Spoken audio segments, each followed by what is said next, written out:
ఈరోజు దేశవ్యాప్తంగా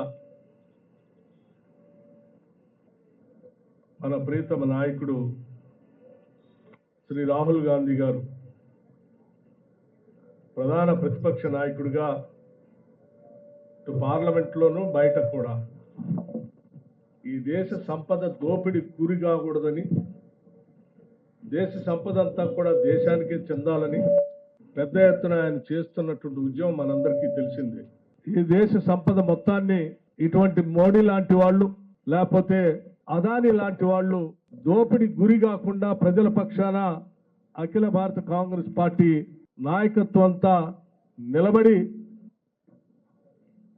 ఈ ఆస్తుల కోసం పోరాటం చేస్తుందని చాలా స్పష్టంగా చెప్పారు. చెప్పటమే కాదు, ఆ రోజు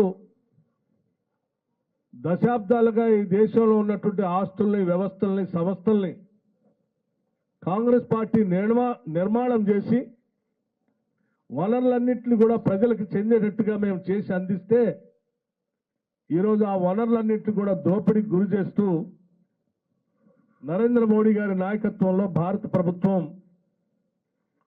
అదానీ లాంటి క్రోనీ క్యాపిటలిస్టులకి దోపిడీ చేసి పెడతా ఉంది.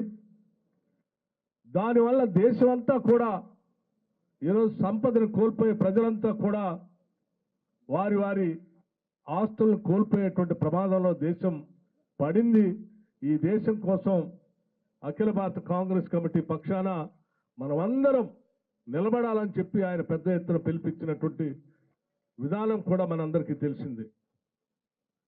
ఆనాడు వారు మాట్లాడినప్పుడు దేశంలో ఉన్నటువంటి వాళ్ళంతా కూడా పెద్దగా స్పందించకపోయినప్పటికీ తర్వాత వారు చెప్పినటువంటి అనేక విషయాలు ఈరోజు ఒక్కొక్కటి బయటపడుతూ ఈ దేశమే కాదు బయట దేశాల్లో ఉన్నటువంటి సంస్థలు కూడా లోతుగా అధ్యయనం చేసి హిడెన్బర్గ్ లాంటి వాళ్ళు ఇవాళ ఈ దేశ సంపదని అదానీ లాంటి వాళ్ళు ఏ రకంగా దోపిడీ చేస్తున్నారో స్పష్టంగా ప్రపంచానికే తెలియజేసేటట్టుగా వారి విచారణ బయటపెట్టారు.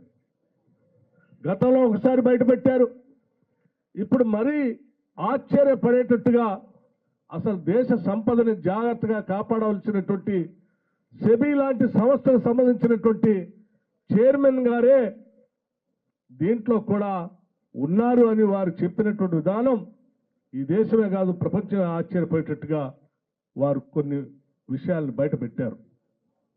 ఆనాటి నుంచి శ్రీ రాహుల్ గాంధీ గారు పార్లమెంట్లో ప్రతిపక్ష నాయకుడిగా గళమెత్తి వినిపిస్తూ వచ్చారు.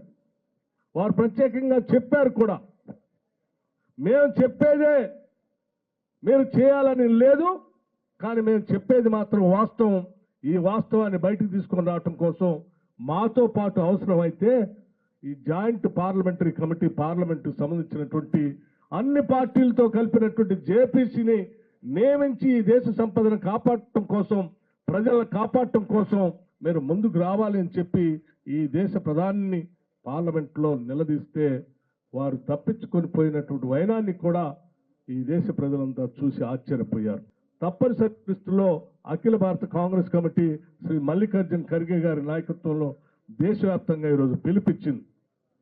ప్రజల పక్షాన, రాష్ట్రాల పక్షాన, దేశం పక్షాన, ఈ దేశానికి స్వాతంత్రం తీసుకొచ్చిన కాంగ్రెస్ పార్టీ పక్షాన ఈ దేశ సంపదను కాపాడే బాధ్యత మరొక్కసారి మనం అందరం భుజస్కంధాలపై వేసుకొని ఈ దేశాన్ని కాపాడాల్సిన అవసరం ఉందని చెప్పి దేశం కోసం ఈరోజు కాంగ్రెస్ పార్టీ అన్ని ఈడీ కార్యాలయాల ముందు ఈరోజు పెద్ద ఎత్తున నిరసన దీక్ష చేసేటువంటి కార్యక్రమాన్ని కాంగ్రెస్ పార్టీ చేపట్టింది.